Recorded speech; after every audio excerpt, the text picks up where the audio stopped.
Hi అండి. ఒకప్పుడైతే tailoring నేర్చుకోవాలంటే చాలా కష్టపడాల్సి వచ్చేదన్నమాట. ఎంత చిన్న విషయం తెలుసుకోవాలన్నా షాప్లోనో కుట్టే వాళ్ళ దగ్గరో లేకుంటే నేర్చుకోవడానికి వెళ్ళి మరి పైసలు పెడితేనే మనకనేది స్టిచ్చింగ్ అనేది కానీ కోర్స్ అనేది కానీ మనకు వచ్చేదన్నమాట. కానీ ఇప్పుడు అలా కాదు, యూట్యూబ్లో చూసి కూడా నేర్చుకోవచ్చు ఈజీగా.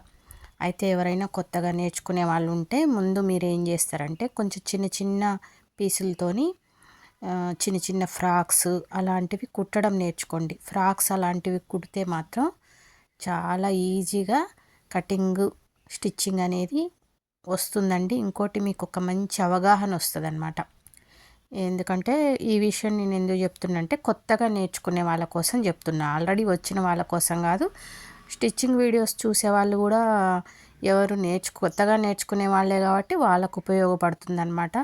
వాళ్ళు ఏంటంటే డైరెక్ట్ బ్లౌజు ఫిట్టింగ్ రాలేదని బాధపడకుండా కొంచెం చిన్న చిన్న ఫ్రాక్స్, చిన్న పిల్లలకి 1 ఇయర్ 2 ఇయర్స్ 3 ఇయర్స్ చిన్న చిన్న పిల్లలకి ఫ్రాక్స్ కనుక మీరు కుట్టినట్టయితే మీకు అనేది ఒక మంచి అవగాహన వస్తుంది. మీకు కూడా కొంచెం ప్రాక్టీస్ అవుతుంది అన్నమాట.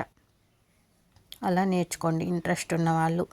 తర్వాత మీకే అది ఇంకా నేను అది కుట్టాలి ఇది కుట్టాలని మీకే ఇంట్రెస్ట్ వస్తుందన్నమాట. నేనైతే ఫస్ట్లో కోర్స్ నేర్చుకున్నప్పుడు మాకు చిన్నవి కుట్టించి మాకు రికార్డ్ చేయించేవాళ్ళు అనమాట.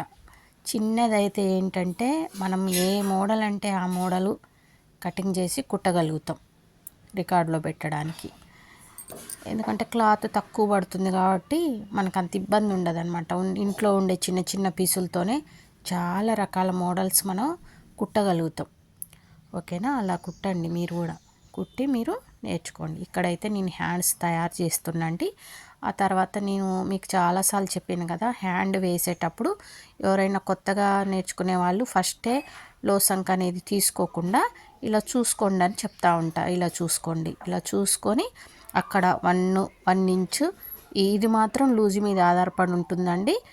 చంక డౌన్ అనేదేమో పొడవు మీద ఆధారపడి ఉంటే హ్యాండ్ యొక్క పొడవు మీద, ఈ లోసంక అనేది మాత్రం లోసంక అనేది మాత్రం లూజ్ మీద ఆధారపడి ఉంటుంది. ఎందుకంటే చెయ్యి లా ఉన్నప్పుడు మనం భుజం మీద కొంచెం ఎక్కువ వదలాలి. సన్నగా ఉండరు అనుకోండి 1 ఇంచ్ వదిలేసి అక్కడి నుంచి మనం లోసంక యొక్క షేప్ చేసేసుకోవచ్చు అనమాట. మీకు అర్థమైంది కదా? అదే లా ఉంటే ఈ భుజం అనేది గూడ అనేది వెడల్పు ఉంటుంది కదా, అందుకోసం కొంచెం ఎక్కువ వదలాలి. పైనుంచే మీరు షేప్ చేసేసారు అనుకోండి లాగేస్తుంది. ఓకేనా? ఇలా ఈజీగా